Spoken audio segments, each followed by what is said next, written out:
کسی کو گالی نہ دینا، کسی کو کبھی گالی نہ دینا۔ یہ صحابی کہتے ہیں فما سبقت بعد، پھر اس کے بعد میں نے کسی کو گالی نہیں دی، ولا حرا ولا عبدا ولا بعیرا ولا شاة، نہ کسی آزاد کو، نہ کسی غلام کو، نہ کسی اونٹ کو، نہ کسی بکری کو۔ اس کے بعد میں نے کسی کو بھی گالی نہیں دی۔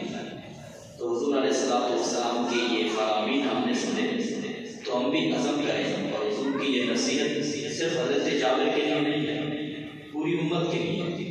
تو آج ہم بھی عزم کریں کہ آج کے بعد ہم بھی کسی کو گالی نہیں دیں۔ گالی کون سکھاتا ہے؟ ہم خود سکھاتے ہیں، ہم اپنے بچوں کو گالیاں سکھاتے ہیں، ہمیں اپنے بڑوں نے سکھائیں، اس طرح یہ سلسلہ چل رہا ہے۔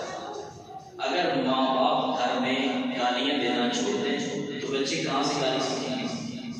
تو جب ماں باپ گالیاں دیتے ہیں تو بچے وہ الفاظ یاد کر لیتے ہیں، وہ سیدھے سادے ہوتے ہیں، انہیں نہیں پتا ہوتا کہ یہ گالی ہے، یہ برا لفظ ہے، بس انہوں نے والد سے سنا، والدہ سے سنا، یاد کر لیا۔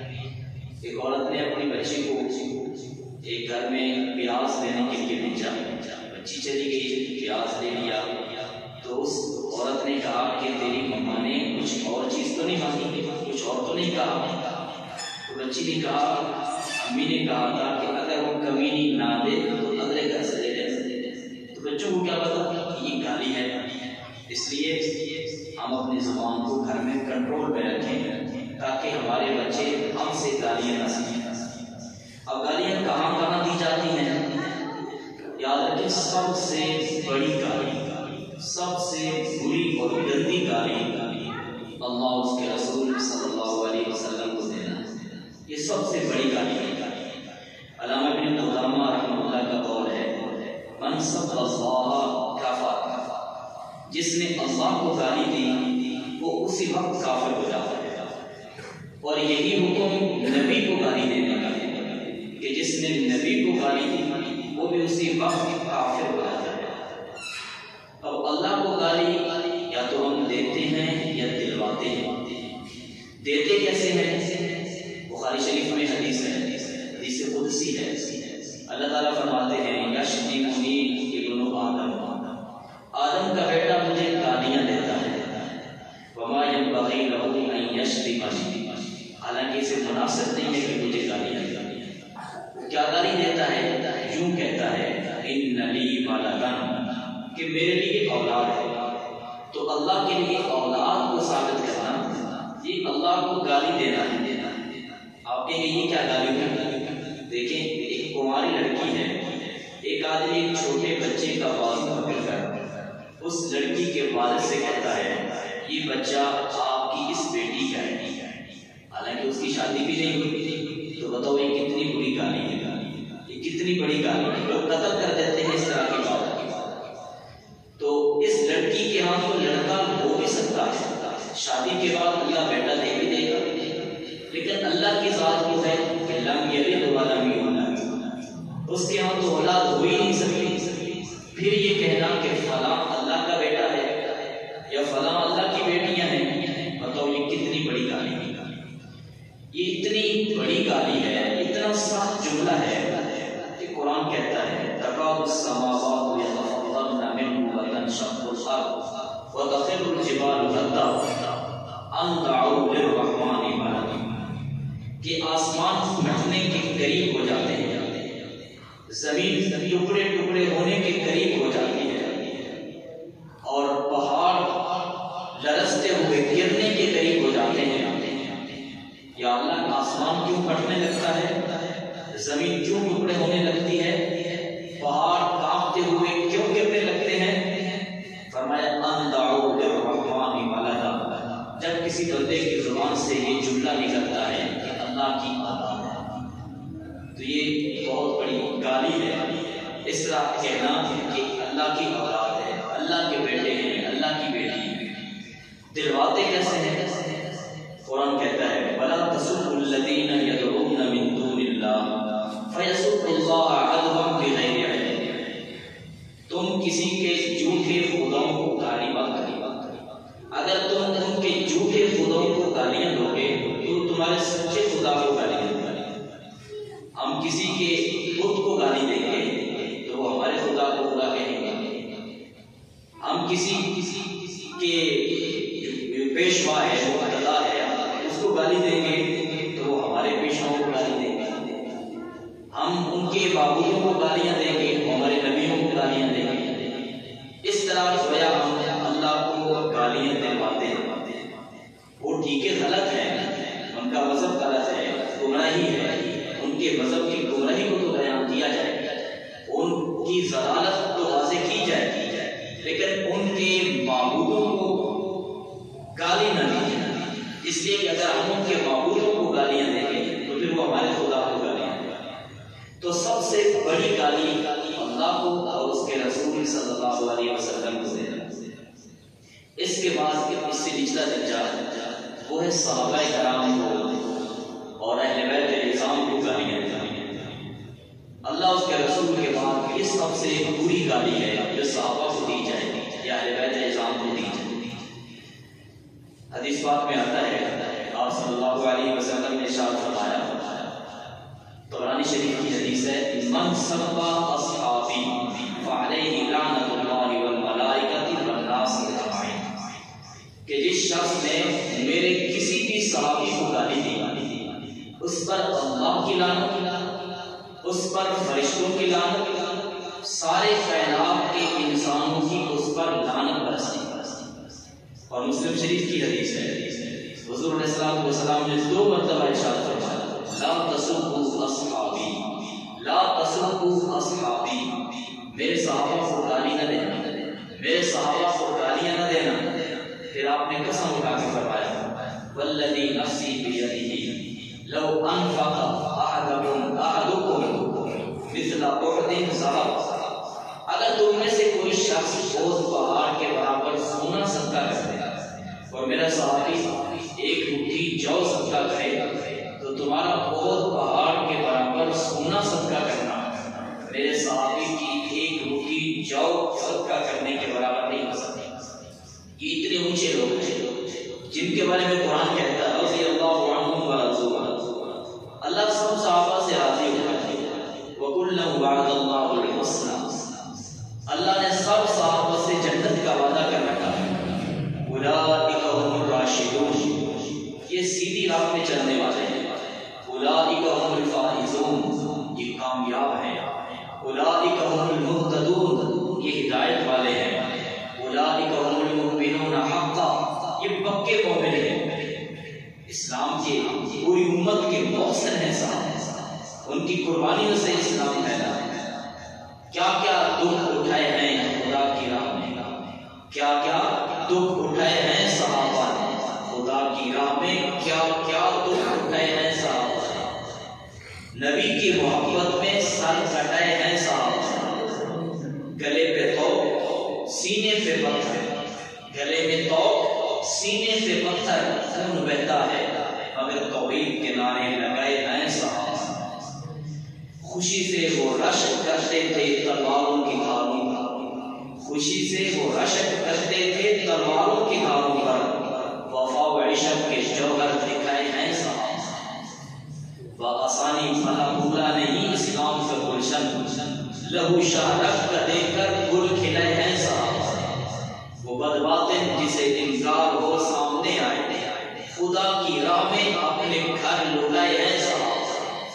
صحابہ ہی نے بخشی نعمتیں قرآن و سنت کی، صحابہ ہی نے بخشی نعمتیں قرآن و سنت کی. ہمیں جینے کے سارے گل سکھائے ہیں صحابہ. تو ایسی مقدس ہستیوں کو گالیاں دینا، ایسی مقدس ہستیوں پہ سب کو شتم کرنا، ایسی مقدس ہستیوں پہ طعن و تشنیع کرنا، تبرہ بازی کرنا، یہ کتنی گندی حرکت ہے. اس کے بعد اگلا درجہ، اس سے جو نچلا درجہ ہے گالی کا، وہ ہے والدین کو گالی دینا، ماں باپ کو گالی دینا. اس سے بھی روکا گیا.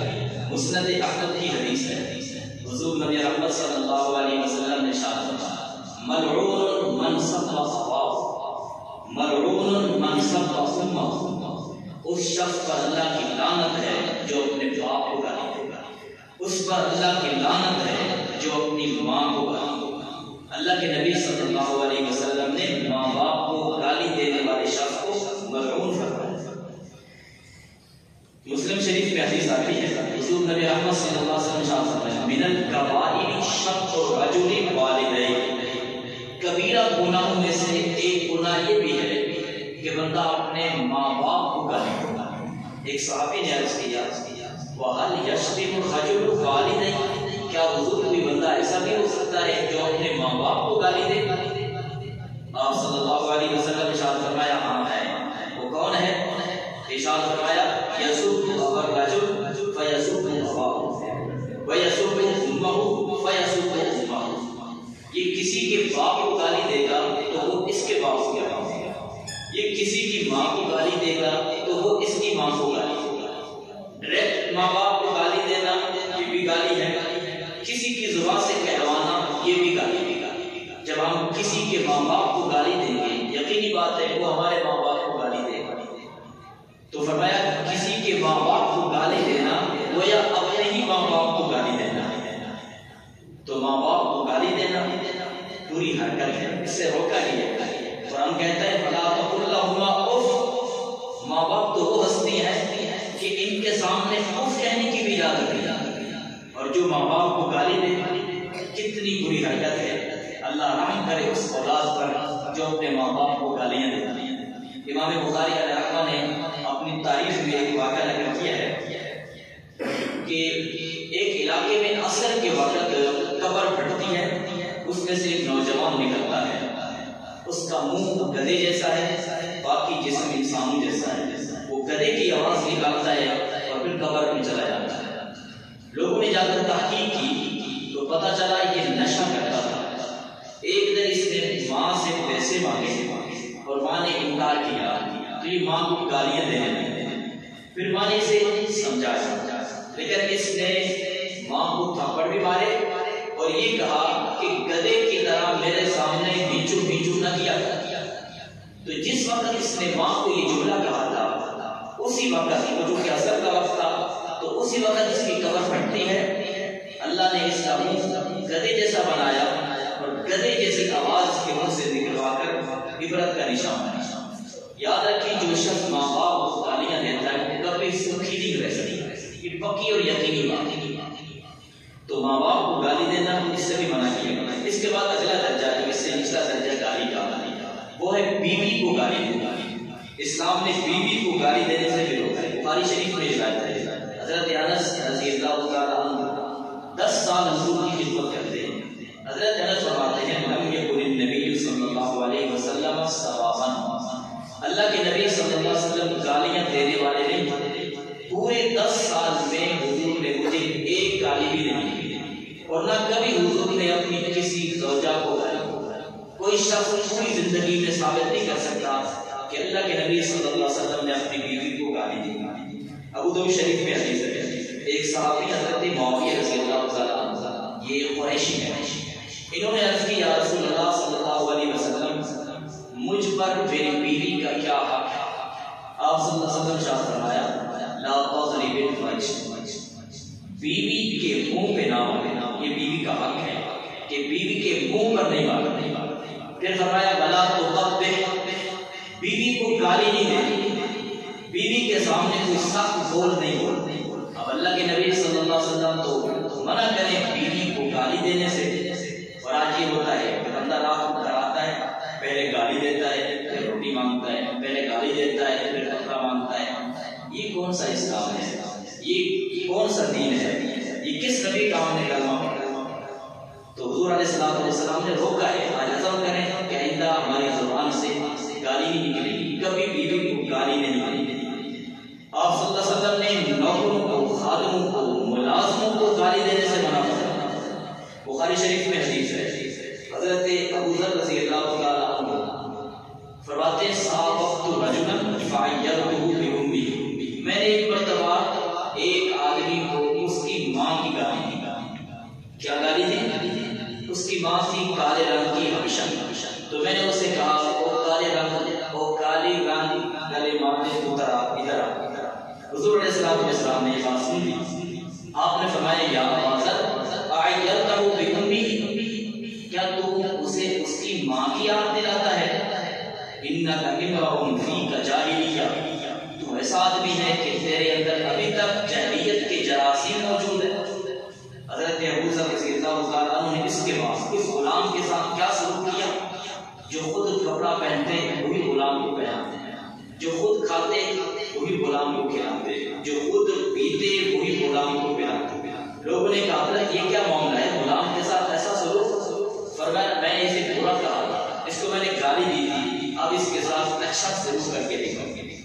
تو ملازم کو نوکروں کو گالی دینے سے اسلام نے اللہ معاف کرے آج ایسی موٹی موٹیاں گالیاں دی جاتی ہیں کہ بندہ حیران ہوتا ہے کیوں گالیاں دیتے ہیں؟ اسے تنخواہ لیتا ہے، حالانکہ وہ تنخواہ کام کی لیتا ہے، گالیاں سننے کی ہی لیتا ہے، کام کی تنخواہ لیتا ہے، یہ اسے گالیاں سناتے ہیں۔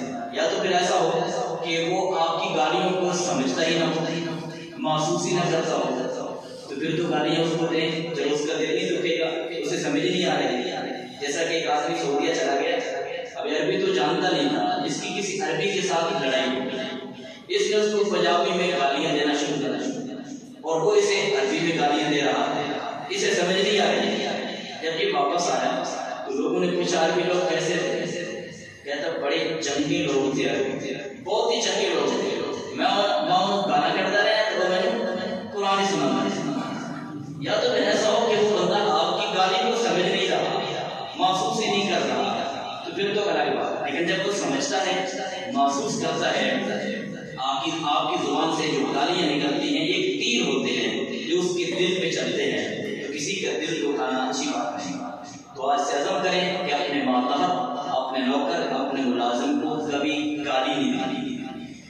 اسی طرح اسلام نے آپس میں لڑائی کے بغیر گالی دینے سے منع ہے، کیونکہ جب آپس میں لڑائی ہوتی ہے تو اکثر لوگ گالی نہیں دیا کرتے ہیں۔ نبی علیہ السلام نے اپنی امت کی تربیت فرمائی، بخاری شریف میں روایت ہے اربع من کن فیہ کان منافقا خالصا، چار نشانیاں ایسی ہیں اس شخص میں کئی نے فرمایا وہ پکا منافق ہے۔ ان میں سے ایک اذا خاصم فجر، جب وہ جھگڑا کرتا ہے، لڑائی کرتا ہے تو گالیاں دیتا ہے۔ تو لڑائی کے وقت گالیاں دینے والے کو اللہ کے نبی صلی اللہ علیہ وسلم نے منافق فرمایا۔ مسلم شریف میں حدیث آتی ہے، حضور نبی رحمت صلی اللہ علیہ وسلم نے ارشاد فرمایا المستقبانی ما قال فعلیہ البانی، کہ جب دو آدمی آپس میں ایک دوسرے کو گالیاں دیتے ہیں تو جو ان میں پہل کرتا ہے، جس نے سب سے پہلے گالی دی ہے، سارا گناہ اسی کو ملتی۔ تو گالی میں پہل کرنا بہت برا عمل ہے۔ اگلا بندہ پھر جتنی گالیاں دے گا اس کا گناہ کس کو بھی ملے گا، اس کو بھی ملے گا، اس کو بھی ساتھ ملے گا۔ یا تو پھر ایسا ہو کہ آپ اس انداز میں گالی دیں کہ اگلے بندے کو موقع ہی نہ ملے۔ جیسا کہ بابا جی تھے، وہ تندور پہ چلے گئے روٹیاں لگوانے کے، آگے سے بھائی تندور کو سمیٹ کے جا رہی ہے، تو بابا جی نے کہا جی میری روٹیاں بھی لگا دو۔ اس نے کہا نہیں میرے پاس وقت نہیں ہے، مجھے ضروری کام ہے۔ کہا کیا کام ہے؟ کہا میرا مقابلہ ہونے والا ہے گاڑیوں کا فلاں مئی کے ساتھ، میں تو ادھر جا رہی ہوں۔ تو بابا جی نے کہا ایسا کرو تم میری روٹیاں لگا دو، میں تیری جگہ پہ گاڑیوں کا مقابلہ کر کے آتا ہوں۔ تو آگے سے بھائی کہتے ہیں تینوں کی پتہ گانا کتنا لگی تھی، تجھے کیا معلوم گالیاں کیسے نکالی جاتی ہیں؟ تو بابا جی نے کہا نہیں فکر نہ کر، میرے ساتھ بات پکی کر کے دیکھ کیا ہوتا ہے۔ تو اس نے کہا چلو میں روٹیاں لگاتی ہوں، تو یہاں بیٹھ کر مجھے گالیاں سنا۔ تو بابا جی نے کہا ٹھیک ہے، اب تیرا اور میرا گالیوں کا مقابلہ ہونے لگا ہے، لیکن مقابلہ ایسے نہیں ہوگا اصول کے ساتھ۔ کہ وہ کیا اصول ہے؟ کا پہلا اصول یہ ہے کہ جو گالی میں دوں گا تو نے پھر وہ گالی مجھے نہیں دینی، اور جو گالی تو مجھے دے گی میں نے وہ گالی نہیں دینی۔ وہ کیا کہتے ہیں نویاں گانا کہتے ٹھیک ہے۔ دوسرا اصول یہ ہے کہ جو شخص پہل کرے گا اسے اختیار ہوگا، جتنی گالیاں دینا چاہے دے جائے۔ اس کے بعد پھر دوسری کی باری ہوگی، کہا ٹھیک ہے اب پہل کون کرے؟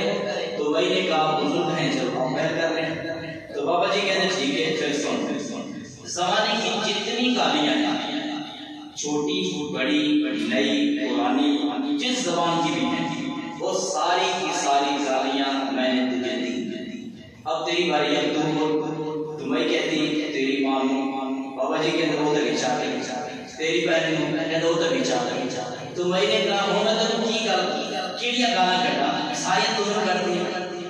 مقابلہ یا تو پھر ایسا ہو کہ آپ ایسے انداز میں گالی دیں کہ اگلا بندہ کو اس کو موقع ہی نہ ملے. جب ایسا نہیں ہے تو پھر گالی میں پہل کرنے سے ساری گالیوں کا بوجھ آپ کے ساتھ پڑے گا. تو آپس میں لڑائی کے وقت گالیاں دینے سے روکا گیا. مسند احمد میں روایت حضرت ابوبکر صدیق رضی اللہ تعالیٰ عنہ کو ایک شخص نے گالیاں دینا شروع کیا. آپ سنتے رہے اور ساتھ حضور علیہ السلام مسکراتے رہے. قرآن کریم کے حدیث کے لفظ ہیں فجعل النبی صلی اللہ علیہ وسلم یعجب ویتبسم. وہ گالیاں دے رہا تھا حضرت صدیق اکبر کو اور حضور علیہ السلام مسکرا رہے تھے. تبسم مسکرا رہے, ہنس رہے تھے. پھر صدیق اکبر کو غصہ آیا تو صدیق اکبر نے بھی دوست دیا. آپ علیہ السلام غصے میں آ کر پھر چلے گئے. تو حضرت صدیق نے عرض کی یا رسول اللہ صلی اللہ علیہ وسلم جب وہ مجھے گالیاں دے رہا تھا آپ ہنس رہے تھے, میں نے اس کو دی تو آپ ناراض ہو کے چلے گئے. تو آپ علیہ السلام نے ارشاد فرمایا صدیق بات یہ ہے جب وہ تجھے گالیاں دے رہا تھا تم چپ ہو کے بیٹھا تھا, اللہ نے ایک فرشتے کو مقرر کر رکھا تھا یرد عنک, وہ تیری طرف سے جواب دے رہا.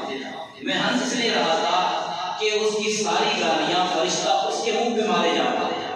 تو جب ہمیں گالی دے تو ہم چپ بیٹھے. اس کا مطلب یہ کہ ہماری طرف سے فرشتہ مقرر ہو گیا ہے, وہی جواب دے رہا ہے. کتنا اچھا ہے فرشتہ ہی جواب دیتا ہے, ہمیں کچھ نہ کہنا پڑے. تو آپس میں لڑائی کے وقت گالی دینے سے اسلام نے روکا. ایسے ہی زندہ کو گالی دینے سے اسلام نے تو روکا ہی ہے, مردے کو بھی گالی دینے سے روکا ہے. بخاری شریف میں حدیث ہے حضور نبی رحمت صلی اللہ علیہ وسلم ارشاد فرمایا لا تسبوا الاموات فانهم قد افضوا الى ما قدموا. ارے مردوں کو گالیاں مت دیا کرو اس لیے کہ انہوں نے تو اپنے کیے کا بدلہ پا لیا. تم کو کیا ملے گا ان کو گالیاں دے گا. اور ترمذی شریف کی حدیث ہے لا تسبوا الاموات فتؤذوا الاحیاء کہ مردوں کو گالیاں نہ دو اس سے ان کا تو کچھ نہیں بگڑے گا, زندوں کو تکلیف ہوگی. ایک آدمی کا باپ فوت ہو گیا, کوئی شخص اس کے فوت شدہ باپ کو گالی دیتا ہے تو فوت شدہ کو کیا نقصان ہوگا, لیکن جو اس کی اولاد زندہ ہے وہ گالی سن رہی ہے ان کا تو دل دکھے گا. ہمارے نبی علیہ السلام نے مردے کو گالی دینے سے روکا ہے, ہم زندوں کو گالی دینے سے باز نہیں آتے. شیطان کتنی گندی مخلوق ہے اور انسان کتنی اعلیٰ مخلوق ہے. آپ علیہ السلام نے شیطان کو گالی دینے سے روکا ہے. فرمایا لا تسبوا شیطان, شیطان کو گالیاں نہ دو. تعوذوا باللہ من شرہ, اللہ سے اس کے شر سے پناہ لو, گالیاں نہ دو. وہ شریف میں ہے ایک صحابی حضور علیہ السلام کے ساتھ سواری پہ سوار ہے, سواری کو ٹھوکر لگی تو صحابی نے کہا کیسا شیطان ہے, کیسا شیطان ہے, شیطان برباد ہو جائے, شیطان کا ناس ہو جائے. حضور علیہ السلام نے فرمایا لا تقل کیسا شیطان, کیوں نہ کہو شیطان برباد ہو جائے, شیطان کا ناس ہو جائے. اس لیے کہ جب تم یہ کہو گے تعاظم, شیطان پھوٹنا شروع ہو جاتا ہے. حتی یکون مثل ھذا الغیر, یہ اس گھر کے برابر پھول کر موٹا ہو جاتا ہے. اور پھر کہتا ہے بیوقوف مرتی, دیکھو میری طاقت سے سواری گری ہے, میری قوت سے سواری کو ٹھوکر لگی, تبھی تو مجھے گالیاں دے رہا ہے. اس لیے شیطان کو گالی نہیں. جب ٹھوکر لگے تو یوں کہو بسم اللہ, بسم اللہ. جب تم یہ کہو گے تو شیطان سکرنا شروع ہو جاتا ہے. سکرتے سکرتے حتی یکون مثل الذباب, فرمایا مکھی جتنا ہو جاتا ہے. اس کو گالیاں دے کر ضروری اسے گناہ کا ٹھوکا کرنا ہے. حضرت رابعہ بصریہ رحمہ اللہ, ہم سے کسی نے کہا جی آپ شیطان کو گالیاں نہیں دیتی. فرمایا مجھے رحمان کی یاد سے فرصت ملے گی تو میں شیطان کو گالیاں دوں گا. میرے پاس اتنا وقت کہاں کہ میں شیطان کو گالیاں دیتے پھروں. تو شیطان کو گالی دینے سے ہمارے نبی نے روکا ہے, لیکن ہم حضرت انسان کو گالیاں دینے سے باز نہیں آتے. اسی طرح حضور علیہ السلام نے بخار کو گالی دینے سے منع کیا. ام سالم صحابیہ ہیں, بیمار تھی, آپ عیادت کے لیے تشریف لے گئے تو کب کپا رہی تھی. حضور نے فرمایا کیا حال ہے, تو عرض کی بخار چڑھ گیا, لا بارک اللہ فیہا, اللہ اس کو برکت نہ دے, تو بخار کا ناس ہو جائے. آپ نے فرمایا لا تسب الحمى, بخار کو گالی نہ دے کیونکہ یہ تو انسان کی خطاؤں کو مٹا دیتا ہے, گناہوں کو لے کے جاتا ہے. اس کا تو شکریہ ادا کرنا چاہیے, الٹا تو اس کو گالیاں دے رہی ہے. تو بخار کو گالی دینے سے حضور نے روکا. یہ امت کی تربیت ہو رہی ہے کہ میری امت کی زبان پہ گالی نہیں آنی چاہیے. مردے کو گالی دینے سے میرے نبی نے روکا. ورنہ مردے کو گالی نہ دو, اس لیے کہ وہ تمہیں نماز کے لیے جگاتا ہے. جو تمہیں نماز کے لیے جگائے تو اسے گالیاں دیتے ہو.